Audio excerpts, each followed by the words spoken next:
Hello again, everyone. Welcome to Washington Gun Law TV. I am Washington Gun Law President William Kirk. Thanks for joining us. We are coming to you live from SHOT Show 25. Before we get into our guest today, want to give a huge shout out, one, to the good folks at Palmetto State Armory and Right to Bear for putting this facility together and allowing us to operate here all week. And I really want to thank all the guys behind the camera who are making this all look good. That's all the guys over at Forge Relations. Listen, if you're ever looking for media work, I highly recommend Forge Relations. Ibrahim Pataudi, how are you, my friend? I'm good. Thank you so much for Thank having you me. so much for joining us. I appreciate it. We are going to talk about a lot of cool things today. We're going to finish up with all the cool things your company's doing. But what I really want my viewers to first understand is, who are you? Where do you come from? And how did you get into the Second Amendment sphere? Sure. So I'll answer those backwards in order. I've been a lifelong hunter. Grew up hunting. It's one of my first memories is Something duck hunting. the family did, or was it just you? Dad is a maniacal hunter to this day. Great, awesome. So Dad's still around. That's great. Dad's still around. He's still hunting pretty hard. Awesome.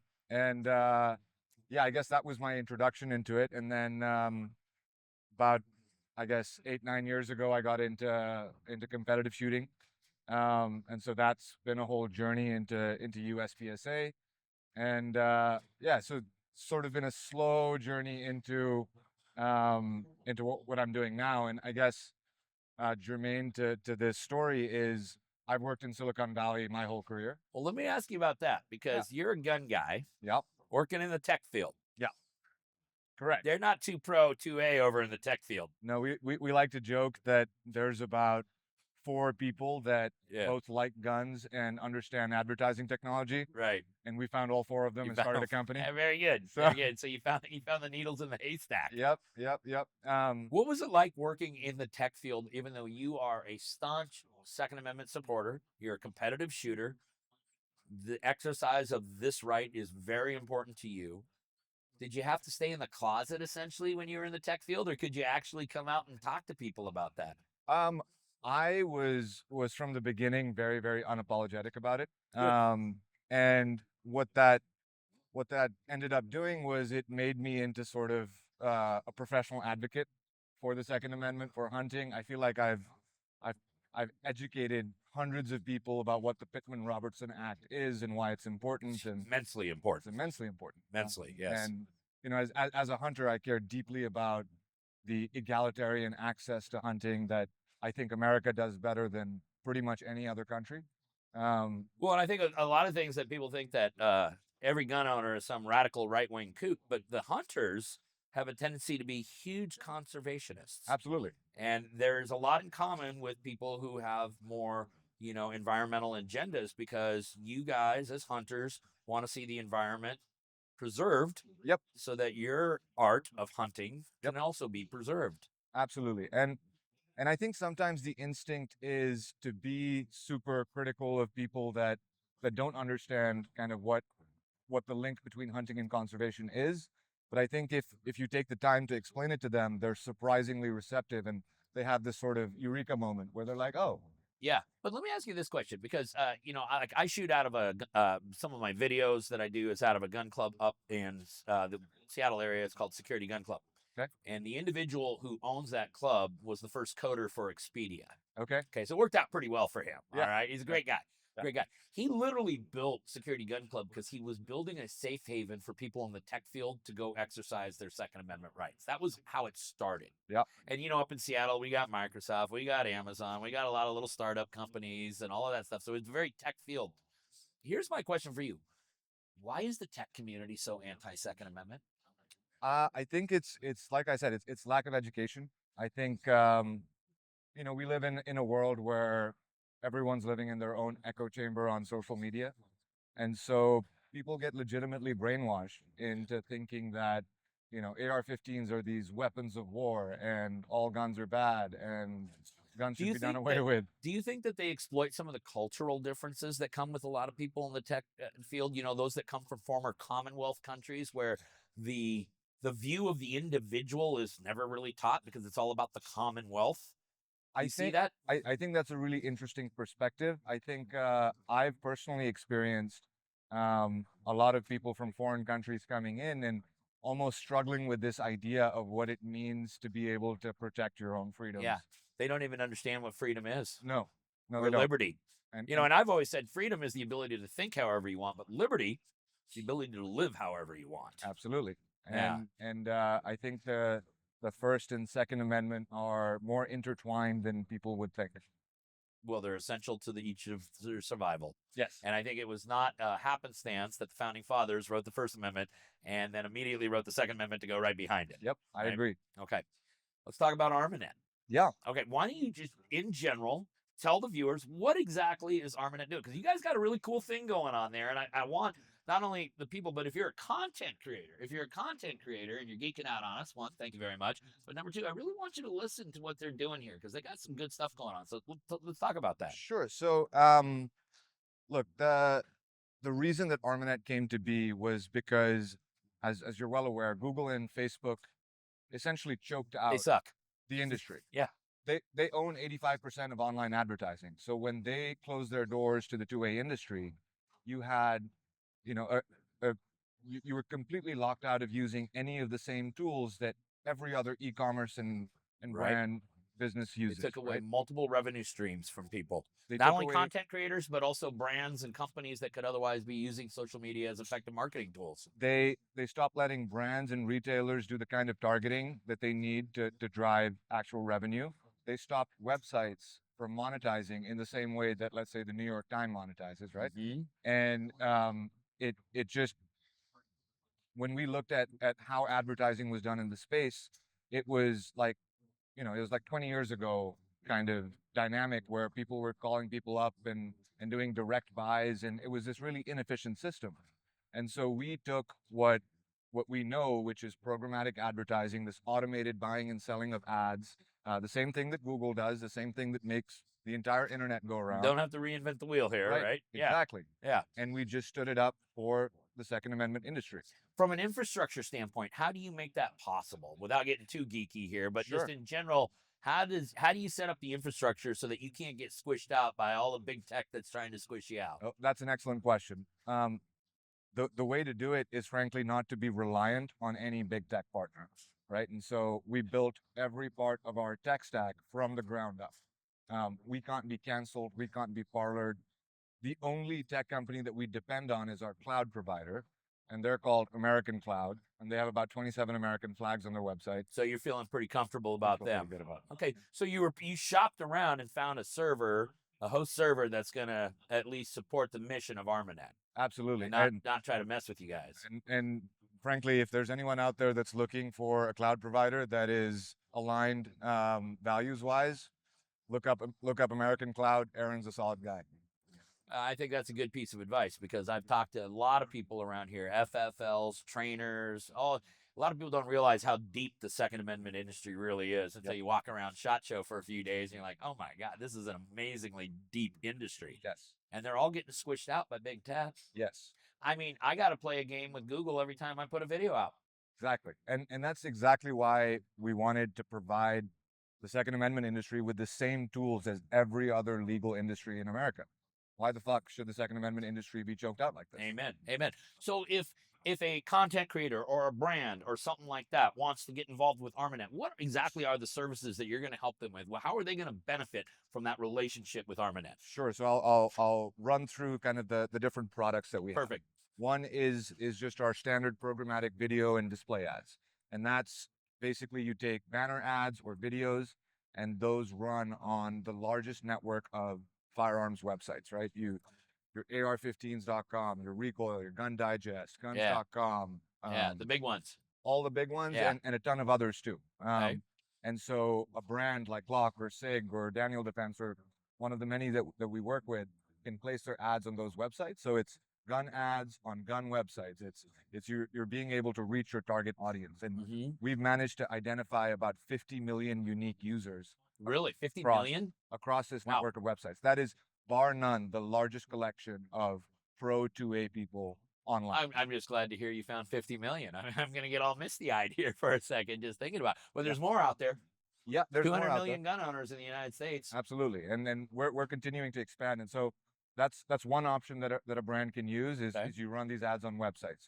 Another one is email ads. And so we work with all these publishers with AR-15 and others they all send out newsletters. So we've now provided the ability for a brand to place their ads in those newsletters. Okay. So it's just one more channel. And then something that I'm very excited about that we actually just launched, we announced it at the Gundies at SHOT Show on Monday, is our Armanet Creator Marketplace. Okay, let's hear about that. That sounds pretty awesome. So think of it as just a way for brands and creators to connect in a seamless way.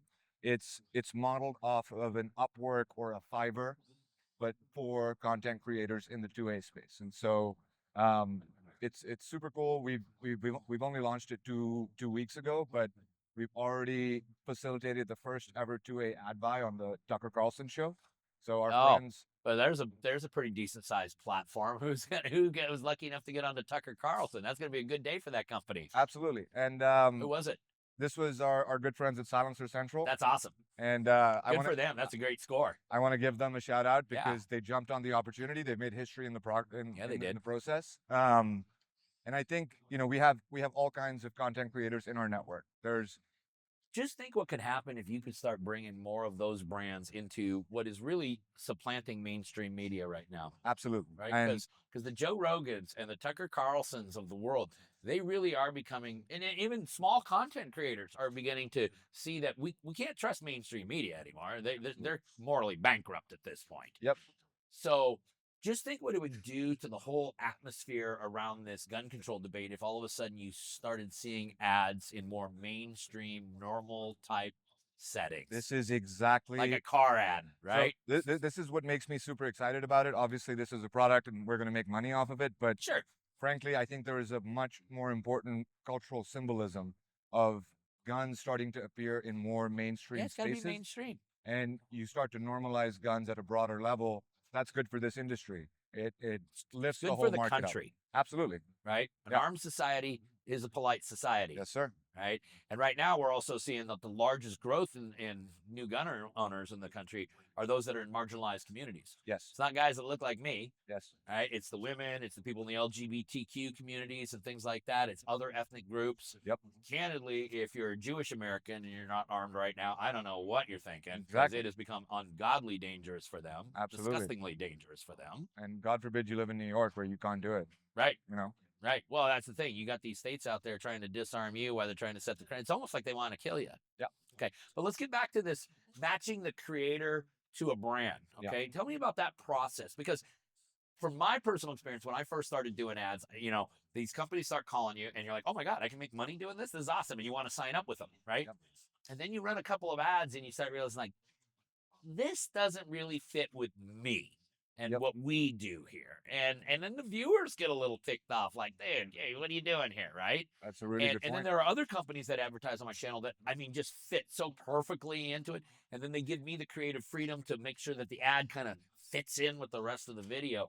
What exactly are you guys doing there to really try to help content creators and brands find the right fit? So in a nutshell, we give you control. So as a brand, you can log on to our creator marketplace and you can do one of two things. You can either post a generalized offer. So you say, hey, I'm Glock and I want someone to say nice words about Glock and I want them to say it for this budget with these brand guidelines. Yeah. And then you wait for creators to respond saying, I'll do it for X, I'll do it for Y. You pick one or numerous. Whatever's the best fit, yeah. And then you can go and do your thing. Okay. Or you can go and make a targeted offer. Let's say you really just want to be on the Tucker Carlson show or on Pew Pew Tactical. I do. You can go and make a targeted offer to that creator. Excuse me one second. So let me ask you this. My channel really focuses on education, right? So if I want to go out and look for new sponsors, can I actually set parameters that I'm looking for companies that are kind of based in the concept of education? And that's kind of my parameter of who's going to be contacting me to see if we're a right fit. Because like me running an ad for the new Glock handgun on YouTube is no bueno. Yep. They're not going to like that. Yep. But if I got a training company or Right to Bear or something like that, they're sliding through no problem. And I do think that fits in. I think if you want to do, take a look at a new gun. There's Demolition Ranch and you know, channels like that, which are fantastic. I think that fits in more with them. So the content creator can set a parameter. You, as a content creator, can define in your profile the kinds of opportunities you're looking for. And that way, when a brand is perusing the profiles, they know, okay, maybe this isn't a good fit for me. Right. Maybe this. And nobody's wasting time on in a relationship that probably isn't going to be effective for either party. Absolutely. And basically, look, the whole idea of a digital platform like this is to just democratize access. Right? Oh, what a great concept that is. We just want to be pipes. And we want to let brands and creators figure stuff out in between them. They're going to be the best judges of whether it's a good fit. Okay. And so we're just providing the digital infrastructure to make it happen. We let people be stewards of their own content, of their own marketing. Any updates coming to the platform in the near future, or do you got that platform right now in the format that you kind of want it to be? To be honest with you, we roll out new features on a weekly basis. It's a constantly iterative process, and we're constantly looking for feedback and to make the product better. And we have amazing partners on both the creator and the brand side that are very engaged with us and provide a lot of feedback, and we're lucky to have them. Well, listen, this is what I want all the viewers to understand, is that one of the best ways to defend the Second Amendment is by defending the First Amendment. And our First Amendment rights have been under attack as much, if not more, than our Second Amendment rights. So I applaud you. I applaud you because you're not only fighting for Second Amendment rights, you're fighting for all of our rights. Absolutely. Because the minute we lose our First Amendment rights, everything else is crumbling soon thereafter. So kudos on you. Now, if you're a content creator, a brand, something like that, and you're watching this video and like, wow, that's a pretty cool thing. How do they get a hold of the folks at Armanet? How do they get rolling with you? Tell us. They look up Armanet and they get in touch. We're always available. We're very responsive. They can get directly in touch with me. It's just my name at armanet.co. Yeah, we'd love to talk to creators. We'd love to talk to brands. I can't wait to talk to you next year at SHOT Show and see where you guys have gone. I think you're about to have a really, really successful year. We hope so. I'm excited for you. We hope so. We have folks like you to thank that have been friends and allies and help us spread the good word. I love what you're doing, because I'm as big a fan of the First Amendment as I am of the Second Amendment. I actually really love all the constitutional amendments, to be honest with you. I think they're all pretty fantastic. Yeah, absolutely. All right. Listen, he is Ibrahim Pataudi. He is with Armanet. We're going to link up everything down below so that you guys can check him out. So if you're a content creator, if you're a brand or anything like that, this is an amazing, amazing opportunity to connect with like-minded people. We all have the same goals in mind. So check out Armanet. Ibrahim, thanks so much for being here, brother. Thank you so much for having me. Thank you. I appreciate it. Absolute pleasure. Thanks. That was great.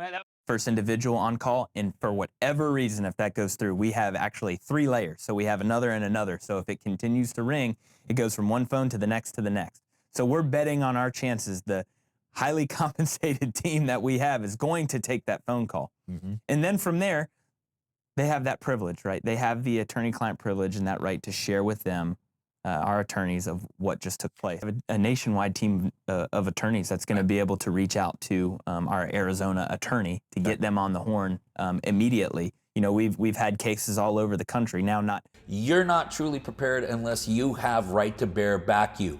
You will always get an attorney-answered hotline, so you will always have a confidential phone call. There are no cap limits for either civil or criminal defense.